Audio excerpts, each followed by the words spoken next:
Hey, everybody, we're Greg and Lisa. Welcome or welcome back. All right, well, today we got something that is a little, it's just trendy. We're just taking a look at some of the things that are going on, the state of things in the America. So let's take a look here. What are we going to look at today? They voted for Trump. Here's why they feel betrayed. Uh-oh. This should be interesting. Yeah. Let's see here. More Perfect Union. That's who this channel belongs to. And they got 1.5 million subscribers. Big. And we are subscribed, so we're one of them. And they got 26,000 likes on this video. So we will include a link in the description, so you can go and check them out if you would like to subscribe. Let's see what we see. Medication, it runs $20,000 a month without insurance. I make $800 a month. Oh, that will kill me. That would kill my friends. That would kill millions of people in this country if they lose their health care. We're in California's District 22, a rural community in the state's Central Valley. This district voted for Trump for the first time in 2024, but now his policies threaten one of the benefits people here rely on the most. It bothers me when people like Elon Musk say that people on those programs are the parasite class. It's just cruel. Do you know any? Yeah, it's just a sad thing. I mean, we know people that are of that parasite class and that people we love and care about. So it's just not true. Right. One personally who voted for President Trump but depends on benefits like Medicaid? Oh yeah. I know a lot of people.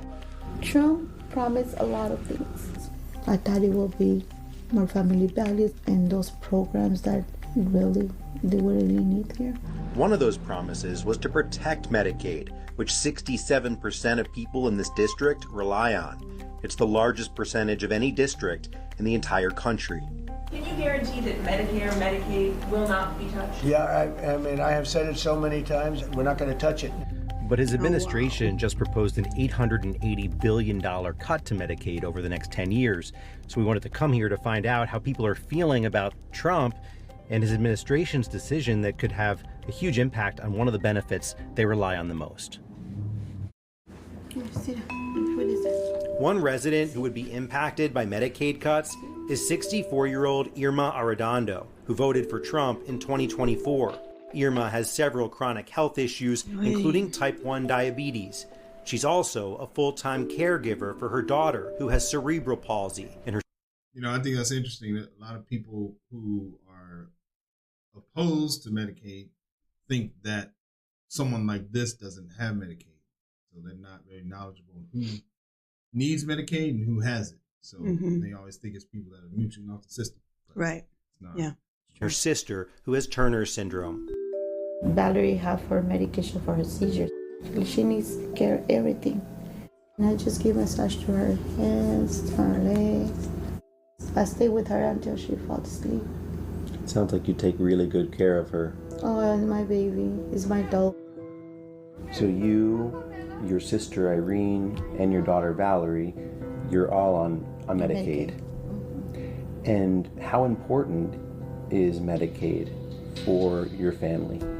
Wow, can you imagine? We live on a daily basis with sicknesses. I do want to say this is like one of those difficult things because I know there's a lot of people, especially Americans, that feel like they're getting what they deserve. And then people with Medicaid are getting what they deserve? Yeah, or people who voted for him are getting what they deserve.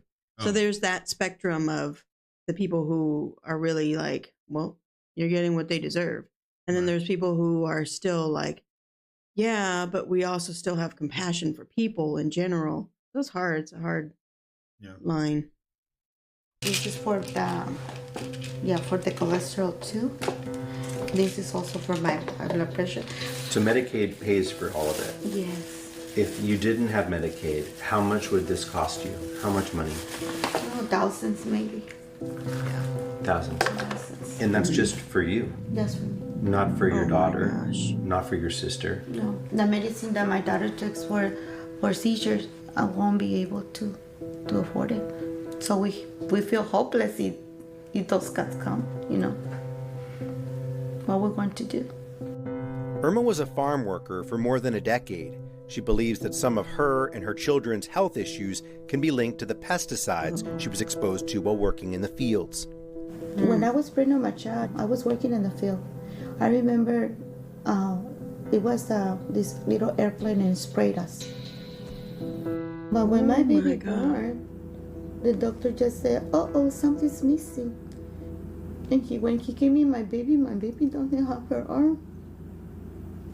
So with these risks that you and your community face in agriculture, and then to have the system threaten to take away your health insurance, to take away protection, how does it make you feel?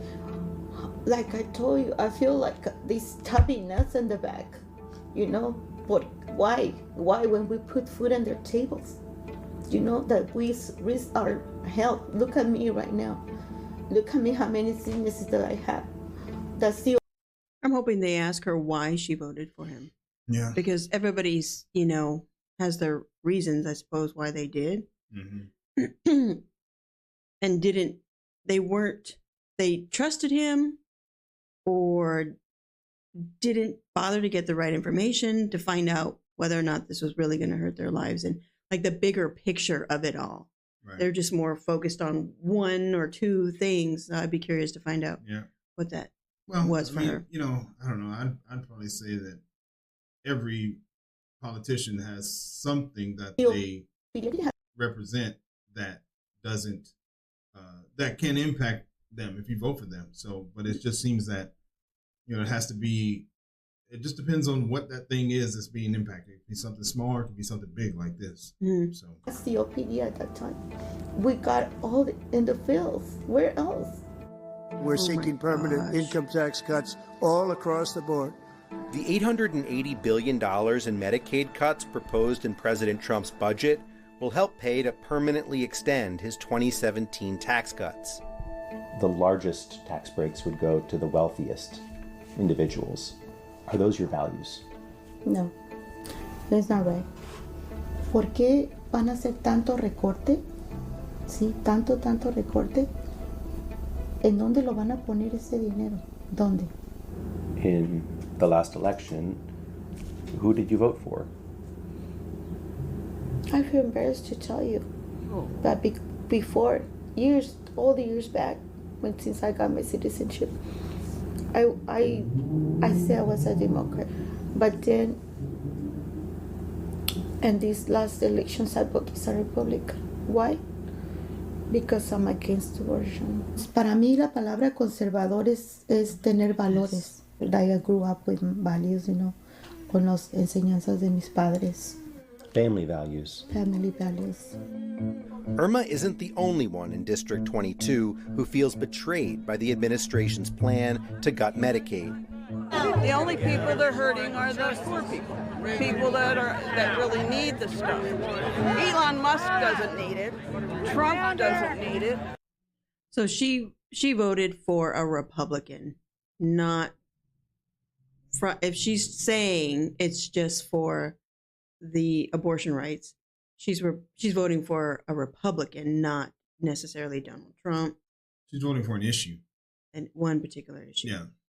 Oy. And, billionaires don't need it. They're making out big time with this, but they're hurting people in the process. District 22's representative is David Valadeo, a Republican who voted in favor of the budget resolution to cut Medicaid, after initially voicing concerns about how potential cuts to social programs could affect his constituents.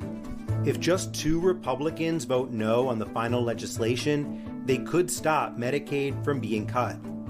The folks in this district have voted for him because he, in the past, has been able to stand up against his party. But now he's really stuck between a rock and a hard place because it seems as if the Trump administration is going to really ask for loyalty from him and for him to play ball on every single issue, not just the issues that play well in this district. And so that might mean that they expect him to vote for things that are going to hurt his constituents directly. Mm-hmm. Yeah, there's no might to that. That's what it means. They don't care about your constituents. It's about loyalty. They want to win. So yeah. If we could go back to November, who would you vote for now, seeing what you see? For either one. You just wouldn't have voted. Not either. It's very sad that there's no political leadership that you feel you can vote for. Maybe, they can, like you said, Democrats or Republican. Maybe they have, I'm not going to say that everything is bad, but the most important things. But the only good things is for them. To us, always going to be the good things, You feel that way. It's always going to be the bad things. Always. For you. Yeah. Oh my Lord. Thank you so much for watching our video. If you'd like to see more stories like this one, be sure to like and subscribe to the channel to get more Perfect Union in your feed. Well, shoot. That was interesting. What do you think about that? I'm frustrated by her that she wouldn't even vote for a Democrat, even though, historically Biden helped with the prescription costs. Yeah. But she wouldn't even done that, and we all know what not voting does. It hurts, and that's why there's voter suppression, because they don't want people to vote. Well, I think it's still about the issue, and the issue is abortion. So that's what she's voting, which is interesting because it's more important to her that there's no abortion than it is for her own family to survive. So let's see the comments. I'd be curious. Yeah, well, let's see what we got here. So, exactly. I'm exhausted at the stupidity of our country.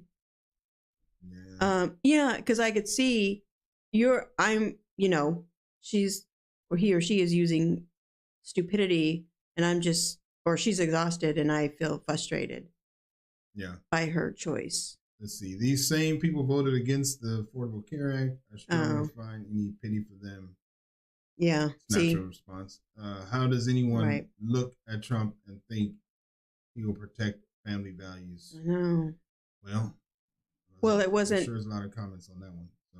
Yeah, she wasn't thinking he was going to do it, although he did say he was going to do it. Yeah. But she just was voting on the abortion rights. Yeah. So, all right. Well, there you go. So there's that video. But, all right, we'll see you on the next one. Peace. Bye, guys.